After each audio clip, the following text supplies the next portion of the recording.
வேறு வேறு விஷயங்களை இதில் கோர்த்து பார்க்க வேண்டியதாக இருக்கிறது.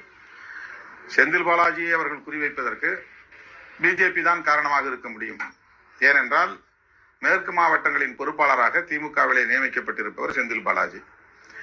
மேற்கு மாவட்டங்களில் தான் அவர்களுக்கு ஒரு பிடிமானம் இருக்கிறது. அங்கே இந்த தேர்தலில் கூடுதல் இடங்களில் வெற்றி பெற முடியும் என்று அவர்கள் நம்புகிறார்கள்.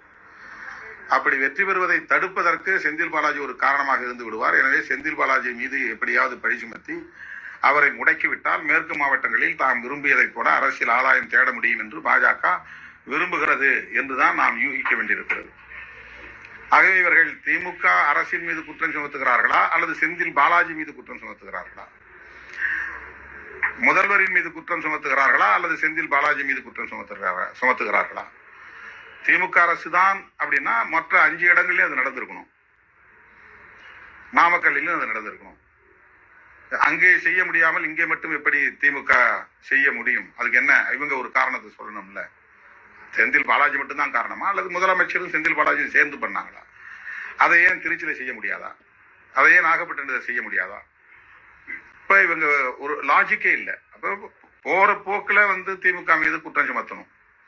இப்போ கரூரில் நடந்தது எப்படி அப்படின்னா, கரூரில் நீங்க 10,000 பேர் தான் வந்தீங்க, ஒரு 30,000 பேர் திமுக காரங்க வந்துட்டாங்களாங்க.